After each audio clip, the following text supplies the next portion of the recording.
Hello and welcome back. Last time we worked on the images and some tips on how to design your image. Today we are actually finally going to Live2d. So first things first is to open up the Live2d editor, which you can see I have already have. Then next is take your image here and drag and drop the file and drop it here. It will start loading. As you see, it will start loading and start setting up a few base things for your image. Now, before we can start messing with all the bells and whistles of the program, it's important to know what do each of these parts really mean. So, I will show you one by one. First, we have our actual image and a model. You can see when I hover over the part, you see like a green box around it and also display the name. Now, I will get to the green box a bit later. These are the more important parts. Now, these are the parameters. When you start a new model, Live2d will automatically make a few parameters for you. As you can see here, most of these are good if I'm making like a model or a VTuber. In this case, I am, so this is going to be very helpful for me to set up a few things. If you're making something else, like a complete moving artwork or something else, you might have to delete a few, which you can simply press delete select element. Now, you may also notice that majority of these things are set to either 0, and a few of them are set to 1. That means, in theory, when we go to 0, this means in theory, this is what the image will look like at 0. When all parameters are set to 0, this is what the image will look like. Now, since we haven't done anything, nothing will happen when we move it. There's also note that some of these things have range. So, for example, if I double click angle X, let me select an element. If I double click X, I will see like a value, like a maximum value of 30, a middle point of 0, and a minimum point of a negative 30. Now, if I right click it, I can edit it to change the maximum and minimum values. For now, I'm just going to set it like these. If I want to make a new parameter, I simply click glue, name it. Some you to know about the free version is you can only have a maximum of 30 parameters. And you will have a starting of 27 parameters. Now you can see when making a new one, you need to give it a name, an ID. This will be important when doing like the face faking, and the here, and minimum and maximum values. I'm not going to make one, I just want to show you what it looks like when you try to make a new one. I can also make folders for these. So I'm going to make a new folder, name these folders, and I will set them up based on what they're going to be used for.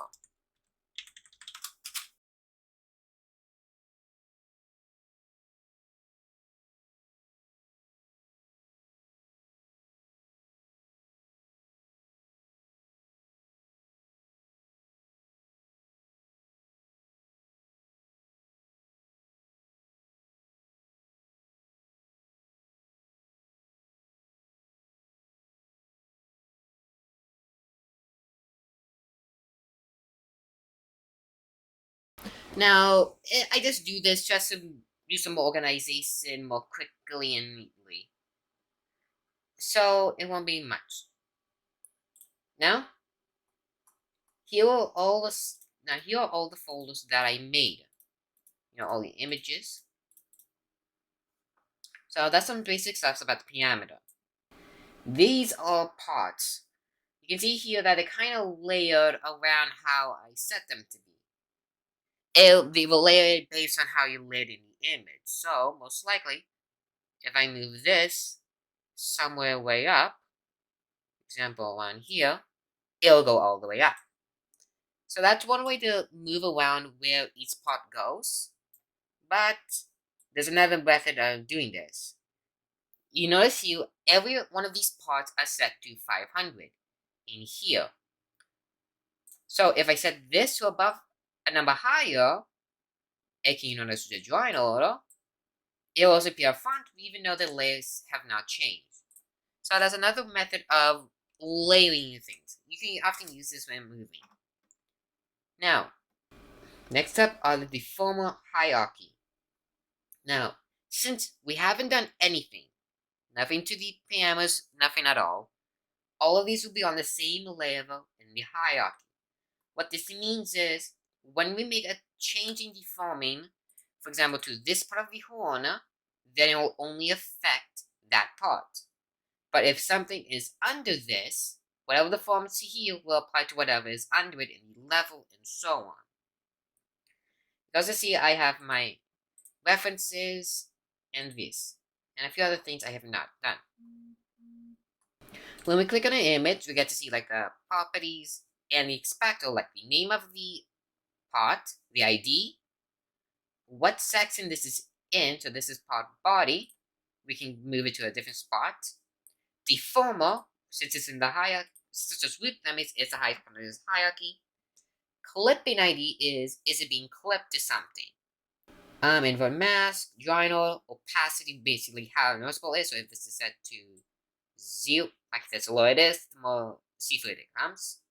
Blending mode, it can add additive and multiply, cooling, and use data. You will also notice that each of these will have a square. What this means is this square is its deformer. So what it means is, for example, here, since if we move this point, you'll notice how it's changing. This is what the deformer does. It will deform the image itself. Control Z to undo. You also notice that there's only the parts at the corners. So technically, this one part will have the most control on this image. And we know we don't want it to be like that for all the images. That's something we do not want to happen for all of them. So what we need to do is we need to edit the meshes. But before we do that, the first thing we need to do is go to Texture, Edit Texture Atlas. When making an atlas, you can only have a maximum of one of them and that max size. We can just name this, so I'm just going to name this the model, the name of my texture, its width, and the default layer will be all the images being displayed. Now, with the created atlas, you notice it will show all the pieces on one layer, but I have a few pieces are not joined, but I want them to be in it. So what I do is, I add them by double clicking it and moving it around.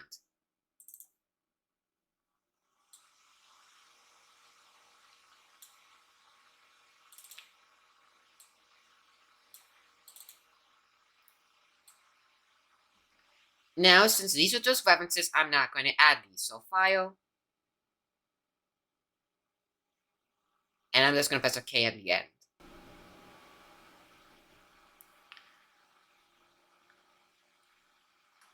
Basically, it will know what does it need to render.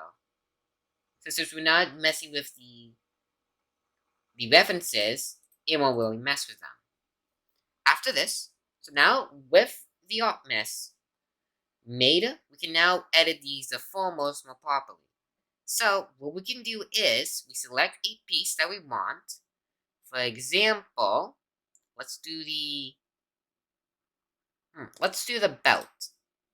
We can go to Edit Art Mesh manually, and we can be taken to this screen. So, and here's a few tools. This is the Move and Art Mesh. This is the Layer so an Art Mesh, so you can select multiple of these, move them around. These are the big ones. Adding an art mesh, adding a point, removing a point, removing a line, and we're gonna add like a vortex. So what I can do is here, I can click here and edit an art mesh. What it often would recommend is that these are set as a triangle. So I'm gonna move these to around here. And yes, this does take a long time, but it's important to do it for each pieces. So I'm gonna do one here. Make sure these points are connected. I'm gonna do one here. Drag this here, here. Yes, this is a very tedious and long process, so just bear with it for a moment. Now what I can do here is use the erasing tool and remove these lines. Remove this line. Next, continue adding some points. So what I'm going to do is I'm going to quickly make a general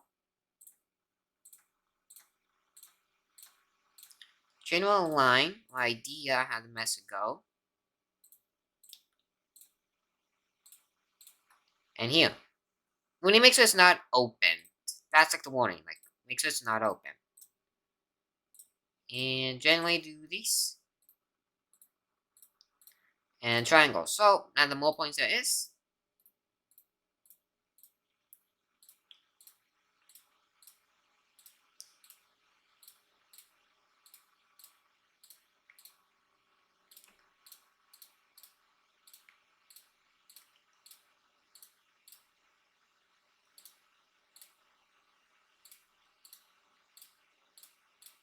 connect all of these.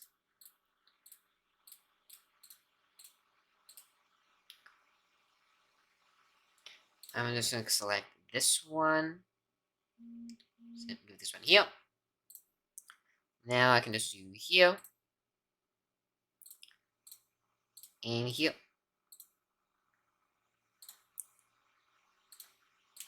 And do this.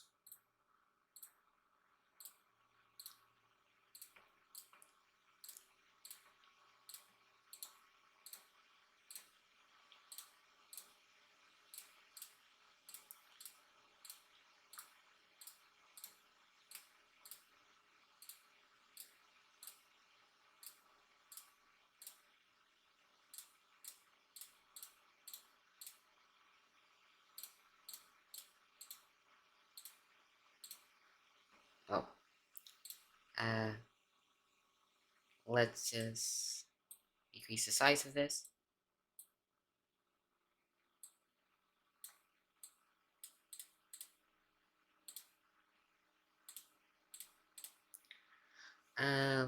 We move this line.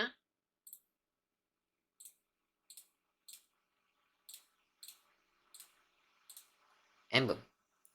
And now it's just a matter of dealing with all this.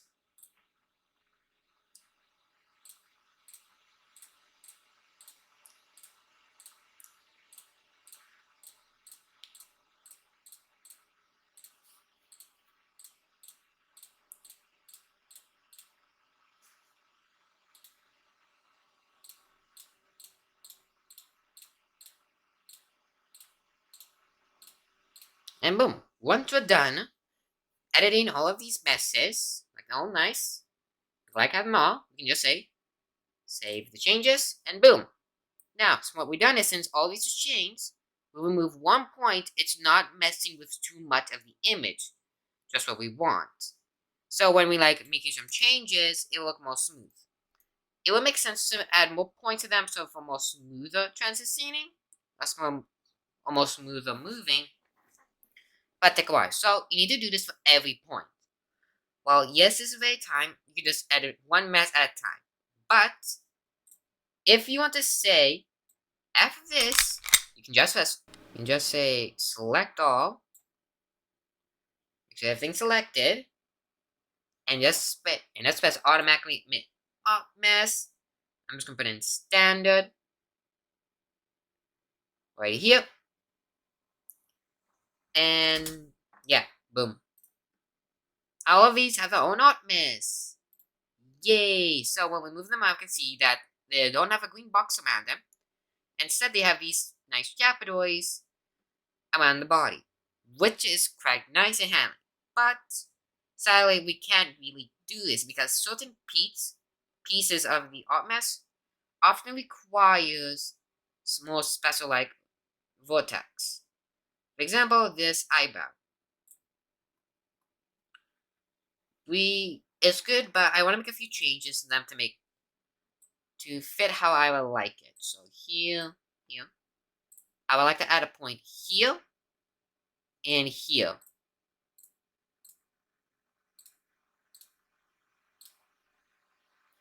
Next, I also want to move some of these more closer to the image.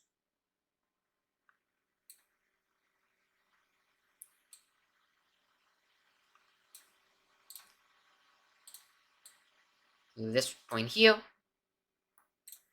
And then, yep, move these closer.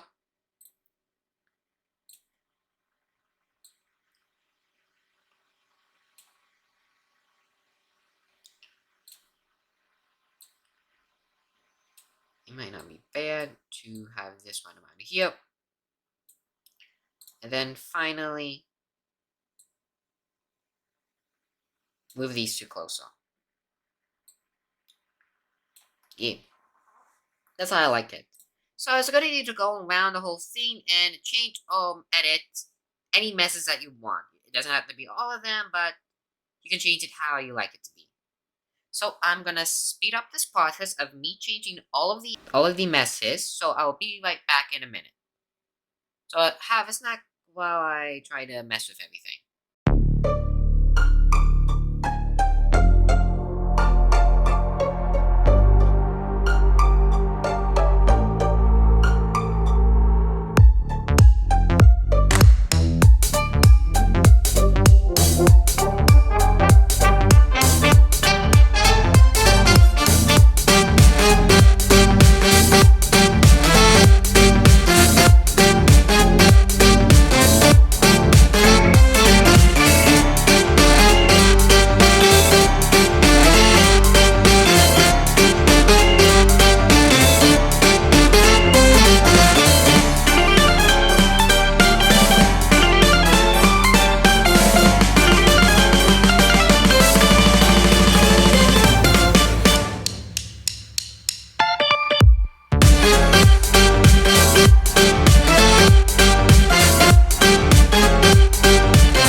that was the last part I changed a mess.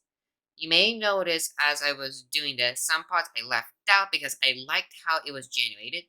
Some parts I used the auto edit and set it to heavy for some more detailed areas or larger parts.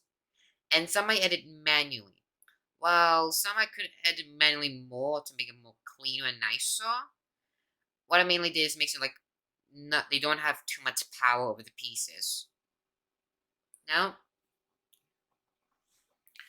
so this is gonna be it for today. Today, hopefully you understand a bit more on the interface and changing it. And once again, I'm going over this. If you want to make a new texture atlas, you go to texture and edit texture atlas. For the ones I made, with the one we made here, and you'll just notice that the deformers are also changed for these. Since I'm on the free version, I can only have one at a time. So I can't add another texture atlas, and I left out the ones for references only.